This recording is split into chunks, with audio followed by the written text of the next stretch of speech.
थाना पटेल नगर क्षेत्र में ट्रिपल मर्डर के मामले का पुलिस ने खुलासा किया है।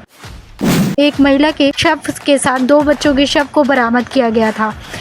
बड़ा दिल दहलाने वाला हादसा जिसे सुनकर आप भी एक बार आश्चर्यचकित हो जाएंगे, आपके भी रोंगटे खड़े हो जाएंगे। एक बार आप भी सोचने पर मजबूर हो जाएंगे कि ये इंसान के रूप में शैतान है, मासूम बच्चों को कैसे उतारा मौत के घाट। देखिए आगे पूरी खबर 10X पर। राजधानी देहरादून में ट्रिपल मर्डर केस का हुआ खुलासा। राजधानी देहरादून के थाना पटेल नगर क्षेत्र में ट्रिपल मर्डर के मामले का पुलिस ने खुलासा किया है। आरोपी को पुलिस ने गिरफ्तार कर लिया है। एसएसपी देहरादून अजय सिंह का कहना है कि कल शाम को देहरादून के पटेल नगर क्षेत्र में एक महिला के शव के साथ 2 बच्चों के शव को बरामद किया गया था। सीसीटीवी फुटेज के आधार पर आरोपी हसीन को गिरफ्तार कर लिया गया है, जो उत्तर प्रदेश के बिजनौर जिले का रहने वाला है। पुलिस का कहना है कि आरोपी के महिला के साथ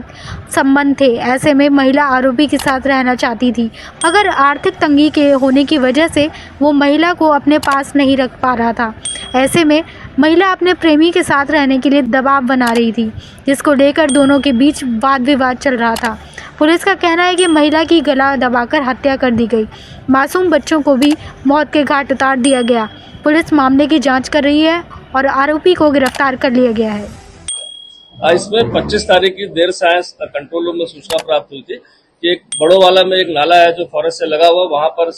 कुछ स्मेल सी आ रही है फाउल सी। इस सूचना पर पुलिस टीम पहुंची थी और वहां पर जब सर्च किया तो देखा वहां पर 2 डेड बॉडी मिली थी और क्योंकि देर साय का वक्त था, 2 डेड बॉडी को रिकवर करके मॉर्चरी भिजवा दिया गया था और घटनास्थल को सुरक्षित रखते हुए जो अगले दिन प्रातः वहां सर्च ऑपरेशन किया गया और फोरेंसिक की टीम और डॉग स्क्वाड को बुलाया गया तो वहां पर एक बॉडी और महिला की रिकवर हुई थी जो कूड़े के अंदर दबा के रखी गई थी। काफी सारा कूड़े का ढेर था वहां पर दबा के रखी गई थी और इसके बाद यह घटनास्थल के निरीक्षण और जो वहां से कपड़े और अन्य सामान जो बरामद हुआ था उससे स्पष्ट हो रहा था कि ये फैमिली एक ही फैमिली है और इसमें जो बच्चे हैं और जो मदर है वो कहीं ना कहीं एक ही परिवार से जुड़े हुए हैं और इनको कहीं ना कहीं हत्या करके या इस तरह करके डंप किया गया है। चूंकि घटना बहुत ही अति संवेदनशील थी, हर जगह इसमें हमने गुमशुदगी के लिए पूरे प्रयास किए कि कहीं गुमशुदगी पूरे हमारे जनपद में कहीं लिखी हो। इस तरह की आसपास के सरहदी जनपदों में खासकर जो हमारे वेस्टर्न यूपी के सब जगह हमारी ज्यादा टीम व्यक्तिगत रूप से भेजी गई, लेकिन कहीं भी कोई इस तरह की गुमशुदगी जो मैच कर रही हो, जिसमें गुमशुदगी काफी थी, महिलाओं की थी, बच्चों की थी, लेकिन कोई ऐसा मैच नहीं हो रहा था जो इस उम्र से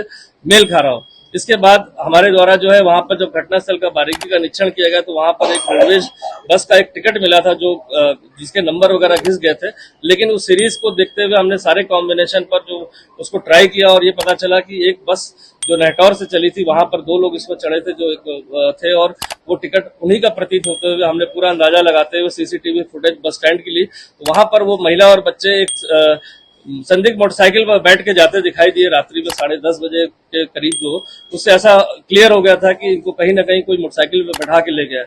जो घटनास्थल था वहां पास ही में एक फैक्ट्री जहां पे 11-12 लोग काम करते हैं, जिनमें से एक व्यक्ति वहां पर पूछताछ में हमारे था जो नेटौर बिजनौर का रहने वाला था। शक के आधार पर जब मोटरसाइकिल को मैच किया गया उसकी तो पता चला ये मोटरसाइकिल उसी तरह प्रतीत हुई फुटेज में और इसके बाद जब उसकी कॉल डिटेल और अन्य पूछताछ की गई तो उसके द्वारा इस समस्त घटनाक्रम को अपने द्वारा करना बताया और साथ ही ये भी बताया कि उसका मृतिका के साथ काफी समय से संबंध था और उसका एक बच्चा भी अभी जो हुआ है रिसेंटली और साथ ही साथ मृतिका चूंकि विडो है, उसने तलाक दे रखा है, वो बार बार उससे जिद कर रही थी देहरादून में अपने साथ रखने के लिए और साथ ही साथ खर्चे के लिए पैसे भी मांग रही थी, जिससे परेशान होकर वो काफी परेशान था। जिसमें जो मुझे एक नाम इसमें हसीन आया जो रहने वाला नेटौर का ही है और जब मृतिका अपने बच्चों के साथ बस से पहुंची तो उसके दिमाग में था कि ये जो घटनास्थल है वहां पर सुनसान रहता है, 7-7:30 बजे के बाद वहां कोई एक्टिविटी भी रहती है। एक नाला है जहां पर बरसाती नाला है जो बरसात में बहता है तो उसको लग रहा था डेड बॉडी को अगर यहाँ छिपा देते हैं तो बरसात में वो कहीं ना कहीं बॉडी बह जाएगी और पता नहीं चलेगा। तो देर रात्रि उसको वहां बुलाकर जब वो मोटरसाइकिल से लेकर आया तो उसने मृतिका को बहाने से उसका गला दबा दिया और साथ ही 2 बच्चों का भी सोते में गला दबा के और समस्त घटनाक्रम को छुपाने के लिए उसके सामान को विभिन्न जगहों पर जंगलों में फेंका, आए कूड़े में दबा दिया। साथ ही साथ बॉडी भी इस तरह से दबा दी गई अंदर और ऊपर फोम रख दिया गया जिससे कि बॉडी की स्मेल ना आए और बॉडी जल्दी गल जाए गर्मी के कारण और समस्त चीजों को करने के बाद वो अपने घर चला गया। मृतिका का मोबाइल उसने अपने पास छुपा कर रख लिया था, जो उसके निशानदेही पर बरामद कर लिया गया। तो समझ घटनाक्रम में जो इसमें हसीन नाम का जो अभियुक्त है उसकी गिरफ्तारी कर ली गई है। इसमें मुकदमा धारा 302 में पुलिस द्वारा दर्ज कर लिया गया है। साथ ही साथ जो साक्ष्य मिले सीसीटीवी फुटेज, उनसे भी अब टैली हो गया है कि इसके द्वारा ही मृतका और उसके परिजन को बैठाकर परिवार को और इस तरह ले जाकर सुनसान जगह पर ले जाकर उसकी गला दबा कर हत्या करने के बाद सभी साक्ष्यों को मिटा दिया गया।